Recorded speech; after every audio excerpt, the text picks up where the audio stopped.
El olor a trementina y aguarrás flotaba en el taller de Elena como un incienso laico, casi litúrgico.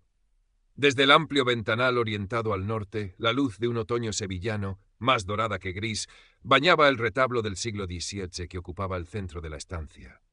Elena, con una fina diadema sujetando los mechones rebeldes de su cabello castaño, donde algunas hebras plateadas se negaban a ocultarse, se inclinaba sobre una sección de la policromía.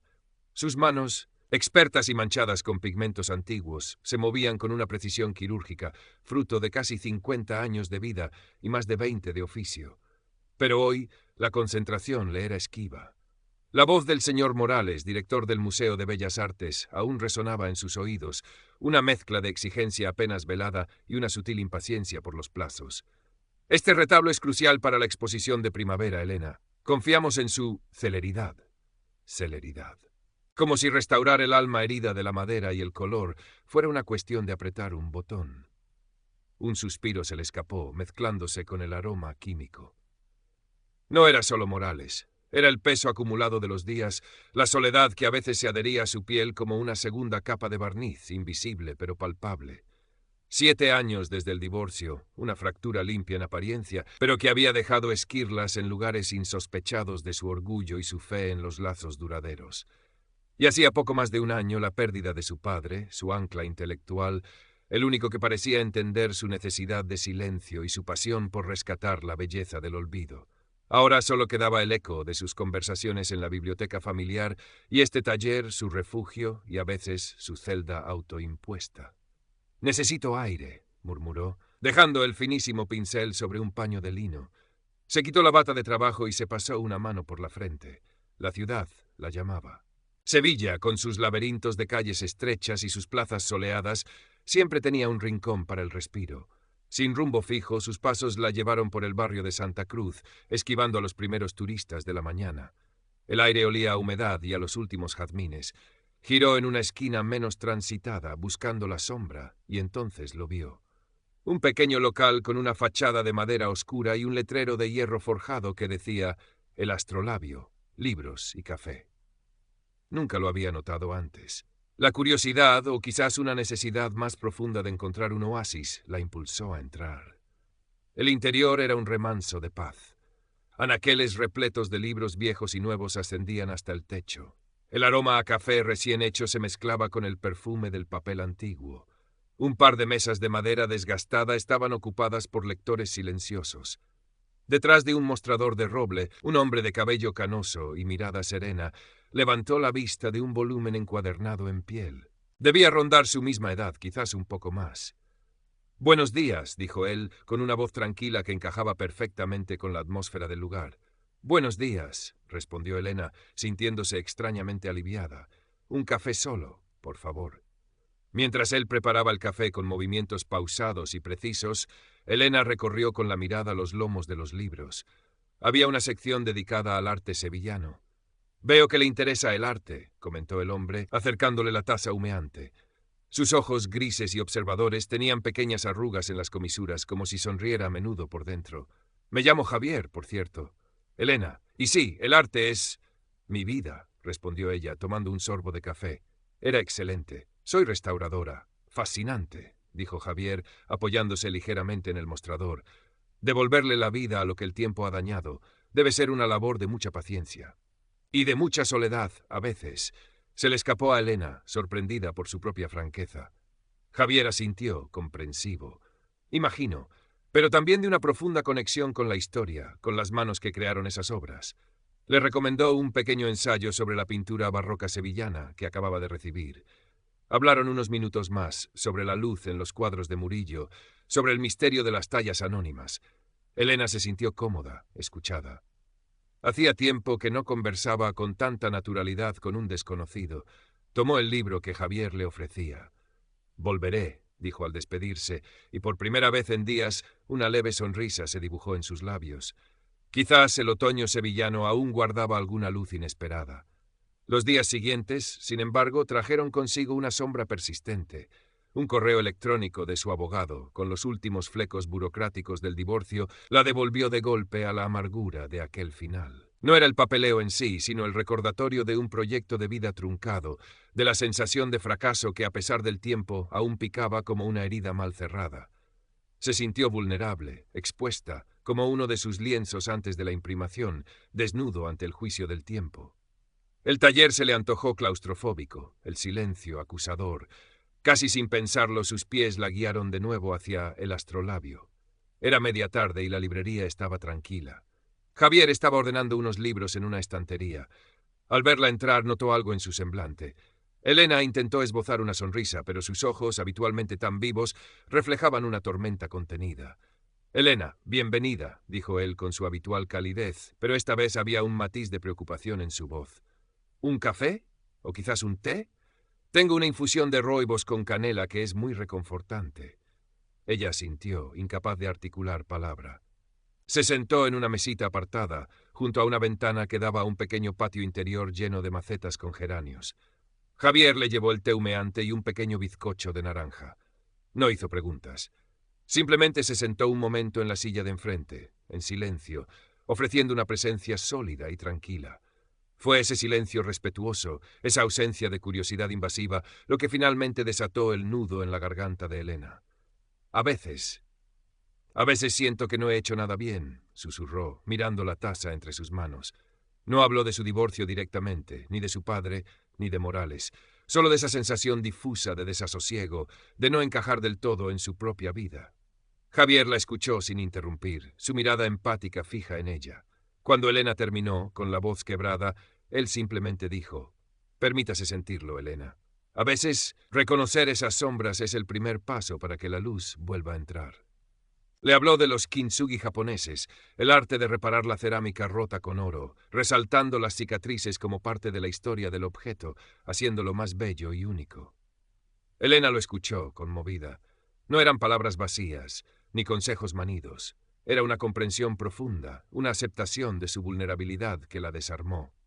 Se quedó un largo rato en el astrolabio aquella tarde, bebiendo su té, sintiendo cómo la calidez del lugar y la presencia serena de Javier comenzaban a disipar, lentamente, la niebla de su tristeza. Al salir se sintió un poco más ligera, como si hubiera depositado una pequeña parte de su carga en aquel refugio inesperado. Elena se convirtió en una asidua del astrolabio. No todos los días, pero sí con una frecuencia que sorprendía a su propia naturaleza reservada. A veces solo necesitaba el murmullo de las páginas al pasar, el aroma del café y la presencia discreta de Javier al fondo, como un faro en la calma. Otras, se sentaba en la barra y charlaban mientras él preparaba algún pedido o clasificaba novedades. Descubrió que Javier había sido profesor de historia antes de heredar la librería de su tío. Hablaban de arte, de literatura, de los pequeños acontecimientos de Sevilla, de cómo la ciudad cambiaba con las estaciones. Elena se encontraba esperando esos momentos, esas conversaciones que fluían sin esfuerzo, llenas de un entendimiento tácito. Un sábado de noviembre. El cielo sevillano amaneció encapotado, prometiendo lluvia. Elena tenía planes con Carmen, su amiga de toda la vida, para ir al cine y luego de tapas. Carmen era un torbellino de energía, siempre rodeada de gente, felizmente casada y con una vida social que a Elena a veces le resultaba agotadora, pero también envidiable en su aparente sencillez. Justo cuando Elena se disponía a salir, recibió un mensaje. «¡Elena, tesoro!». «Lo siento muchísimo. Me ha surgido una escapada romántica de última hora con Ricardo a la Sierra de Aracena. Imperdonable, lo sé. Lo dejamos para la semana que viene. 1000 besos». Elena se quedó mirando el teléfono, una mezcla de resignación y una punzada de soledad afilada. No era la primera vez. Comprendía a Carmen su necesidad de avivar la llama con su marido, pero no podía evitar sentirse como la amiga soltera, la pieza que sobraba en el puzzle de las parejas felices. De repente, el sábado se extendía ante ella como un páramo desolado. ¿Qué hacer? ¿Volver al taller? ¿Encerrarse en casa con un libro? La perspectiva la angustió.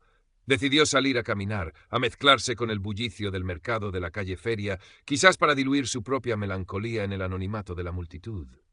Entre los puestos de antigüedades y objetos curiosos, regateando por un pequeño marco de plata, se topó con Javier. Él también parecía estar disfrutando del ambiente, observando con curiosidad los cachivaches expuestos.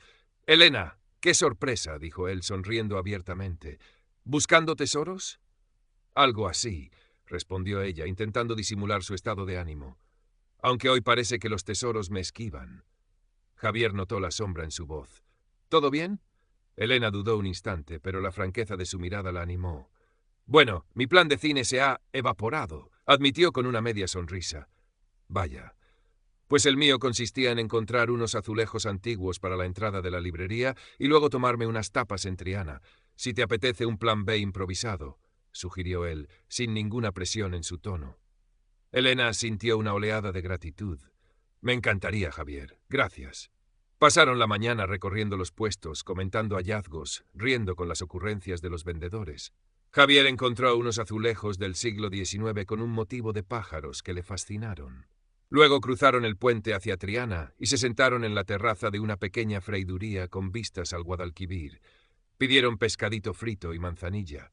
La conversación fluyó con facilidad, desde los azulejos hasta los recuerdos de infancia en Sevilla, pasando por sus libros favoritos.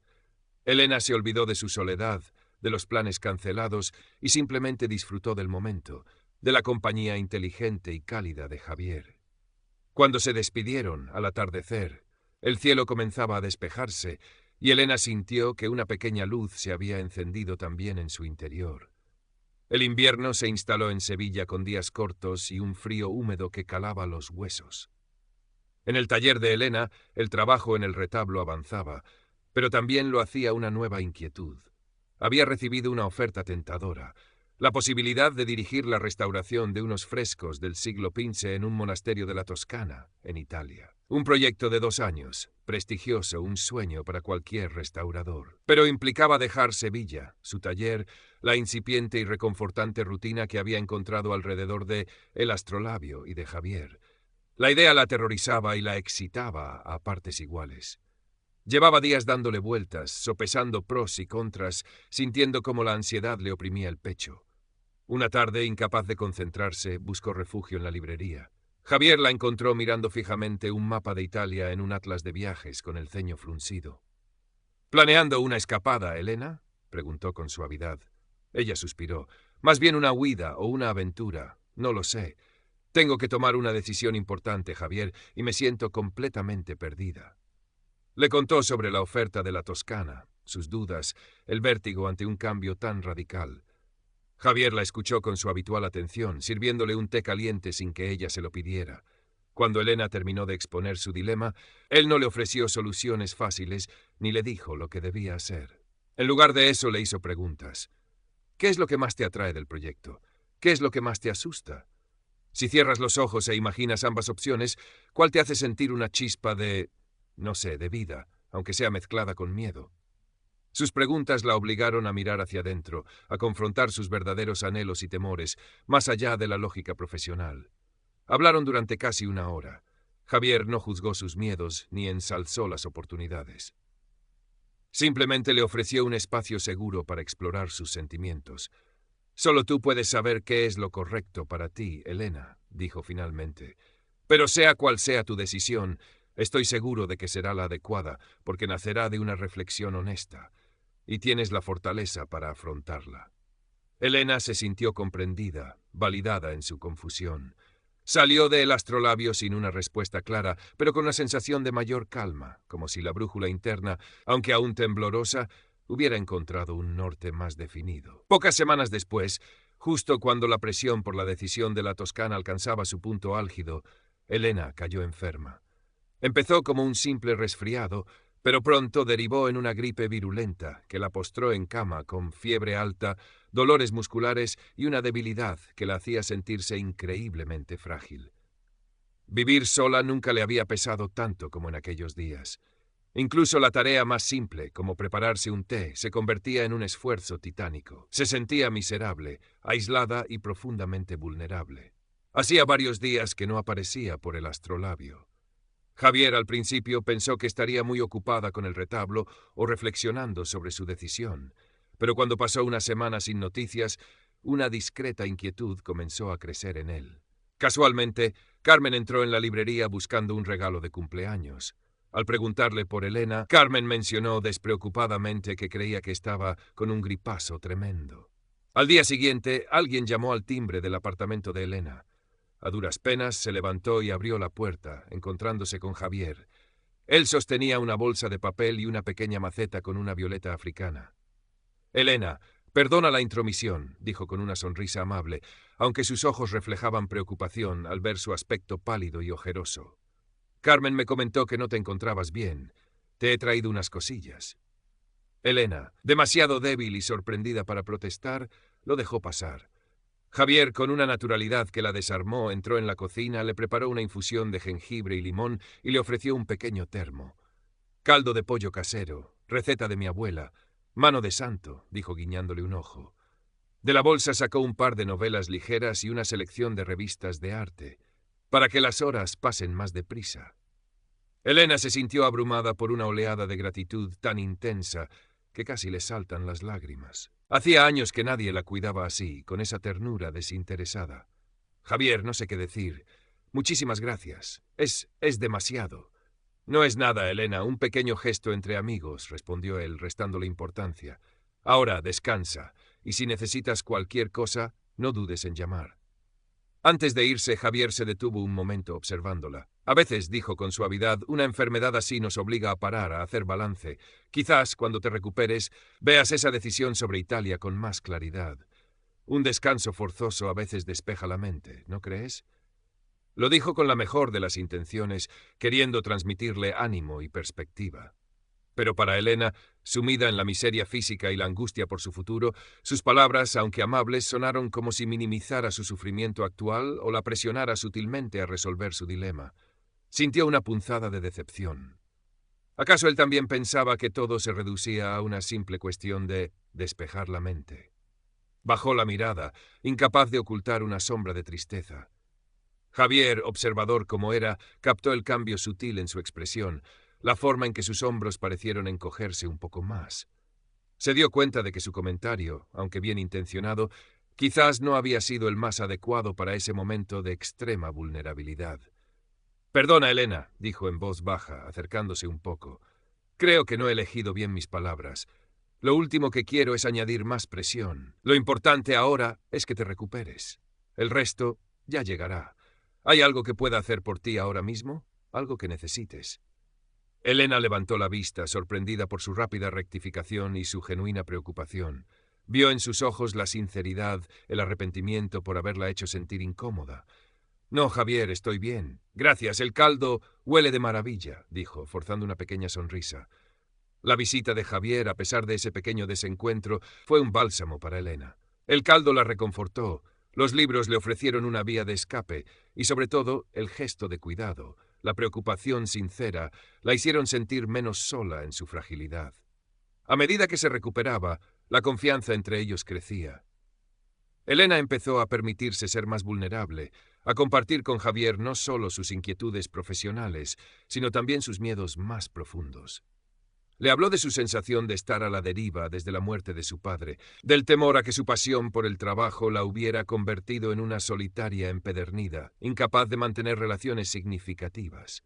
Temía envejecer sola, rodeada de obras de arte restauradas, pero con un corazón que acumulaba polvo y grietas. Javier la escuchaba con esa paciencia infinita que lo caracterizaba. Y por primera vez compartió con ella, con discreción y sin dramatismo, fragmentos de su propia historia. Cómo había sido criar solo a su hija Ana, tras enviudar muy joven. El largo proceso de reconstruir su vida, de encontrar nuevos significados en las pequeñas cosas, en los libros, en las conversaciones con la gente que pasaba por el astrolabio. Y por primera vez compartió con ella, con discreción y sin dramatismo, fragmentos de su propia historia. Cómo había sido criar solo a su hija Ana, tras enviudar muy joven. El largo proceso de reconstruir su vida. No se presentó como un ejemplo, sino como alguien que entendía, desde su propia experiencia, lo que era sentirse perdido y tener que encontrar un nuevo rumbo. Estas conversaciones íntimas, tejidas con silencios cómodos y miradas de entendimiento, iban estrechando un lazo invisible pero poderoso entre ellos. Elena descubrió en Javier no solo a un amigo, sino a un alma afín, alguien ante quien no necesitaba fingir fortaleza ni ocultar sus cicatrices. Y Javier veía en Elena no solo a una mujer inteligente y talentosa, sino también a una persona sensible y valiente, luchando por encontrar su lugar en el mundo. La fecha límite para comunicar su decisión sobre el proyecto de la Toscana se cernía sobre Elena como una espada de Damocles. Cada día que pasaba, la ansiedad crecía, paralizándola. El señor Morales, con su habitual sutileza, la llamaba para interesarse por su salud y, de paso, recordarle la importancia estratégica de la colaboración internacional. Elena se sentía atrapada entre el prestigio de la oferta y el miedo a desarraigar su vida, a perder la frágil estabilidad que había comenzado a construir en Sevilla. Una tarde de finales de febrero, la lluvia caía sobre Sevilla con una persistencia melancólica. El cielo gris plomizo parecía reflejar el estado de ánimo de Elena. Incapaz de soportar un minuto más la soledad de su taller, se puso el impermeable y caminó bajo el aguacero hasta el astrolabio. Sabía que Javier estaría a punto de cerrar, pero necesitaba, aunque fuera por unos instantes, la calidez de aquel lugar, la presencia tranquilizadora de su amigo. Lo encontró recogiendo los últimos libros de las mesas. Al verla entrar empapada y con una expresión de angustia en el rostro, supo que algo grave ocurría. «Elena, pasa, por Dios, estás calada hasta los huesos», dijo, acercándole una silla junto al pequeño radiador que mantenía a raya la humedad del invierno. «Javier, yo no puedo más», balbuceó ella con la voz entrecortada. Las lágrimas contenidas durante semanas comenzaron a brotar, mezclándose con las gotas de lluvia en sus mejillas. «La decisión de Italia me está destrozando. No sé qué hacer. Si me voy, temo la soledad, el desarraigo. Si me quedo, temo estar renunciando a una oportunidad única. Temo el arrepentimiento. Estoy paralizada». Javier cerró la puerta de la librería, colgando el cartel de cerrado. Le preparó un café bien cargado y se sentó frente a ella, escuchando su torrente de miedos y dudas con una atención inquebrantable. Dejó que Elena se desahogara, que pusiera en palabras toda la confusión que la atenazaba. Cuando finalmente ella cayó, exhausta, con los ojos enrojecidos, Javier tomó sus manos frías entre las suyas. Su tacto era firme y cálido. «Elena», comenzó con voz suave pero firme, «entiendo tu miedo, tu angustia. Son decisiones que parecen definir un antes y un después. Pero también he visto tu increíble talento, tu pasión por lo que haces y tu enorme fortaleza para enfrentar los desafíos, incluso cuando crees que no la tienes». Hizo una pausa, mirándola directamente a los ojos. No hay respuestas mágicas ni decisiones perfectas. Solo existe la decisión que tú sientas que es auténtica para ti en este momento de tu vida, más allá del prestigio, de las expectativas ajenas o incluso de tus propios miedos al qué dirán o al futuro incierto. Confía en tu instinto, en esa voz interior que a veces susurra tan bajo que nos cuesta escucharla. Le apretó suavemente las manos. Y recuerda esto, Elena, por favor. Sea cual sea el camino que elijas, no tienes por qué recorrerlo sintiéndote completamente sola, a menos que así lo desees profundamente. Has construido una vida aquí, tienes amigos, me tienes a mí, si me permites decirlo. A veces el simple hecho de saber que alguien te escucha, te apoya sin juzgar y cree en ti, puede ser el mayor ancla en la tormenta. El mayor valor no siempre está en la elección más brillante o audaz, sino en atreverse a ser honesta con una misma y a veces en atreverse a pedir un poco de compañía en el camino. Las palabras de Javier, cargadas de una sinceridad y un afecto profundos, volvieron a Elena como un abrazo cálido. No le había dicho qué hacer, pero le había devuelto la confianza en sí misma, le había recordado que no estaba sola. Por primera vez en mucho tiempo, sintió que una parte de la pesada carga que llevaba sobre los hombros se aligeraba. Aceptó su mano y una gratitud inmensa inundó su corazón. Esa noche, mientras la lluvia seguía golpeando los cristales, Elena reflexionó largo y tendido, pero esta vez con una nueva serenidad, sintiéndose verdaderamente escuchada, sostenida y con la certeza de que, eligiera lo que eligiese, no estaría sola. Pasaron las semanas. La lluvia dio paso a un sol tímido, y luego a la explosión de luz y color que es la primavera en Sevilla. El aroma a azahar flotaba en el aire embriagador y los patios se llenaban de flores. Con la nueva estación llegó también una nueva claridad para Elena. Había tomado una decisión. Con una mezcla de alivio y una pizca de audacia recién descubierta, había declinado la oferta de la Toscana. En su lugar, había mantenido una conversación firme y sorprendentemente productiva con el señor Morales. Había renegociado los términos de su trabajo en el museo, asegurándose proyectos locales igualmente desafiantes, pero que le permitían un mayor control sobre sus tiempos y su vida. Y lo más sorprendente para ella misma, había comenzado a impartir pequeños talleres de iniciación a la restauración en su estudio los sábados por la mañana, una idea que siempre había acariciado y que ahora de repente parecía posible y profundamente gratificante. Se la veía más serena, una sonrisa más frecuente iluminaba su rostro y hasta su forma de vestir parecía haber adquirido un toque más ligero, más colorido. Una tarde de abril, el sol sevillano caía dorado sobre los muros del astrolabio. Elena no entraba como una fugitiva buscando refugio, sino con la calma de quien llega a un lugar familiar y querido. Era un encuentro planeado con Javier.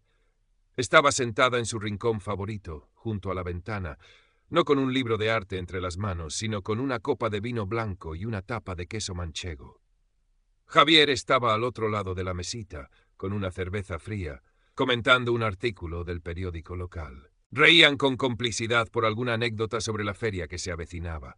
La atmósfera entre ellos era de un afecto profundo, de una intimidad tejida con hilos de respeto, comprensión y un humor compartido. Así que, la profesora Elena ha descubierto una nueva vocación, bromeó Javier, refiriéndose a sus talleres. Bueno, digamos que he descubierto que compartir lo que amo también es una forma de amarlo más, respondió ella, sus ojos brillando. Y mis alumnos son sorprendentemente entusiastas. Algunos tienen más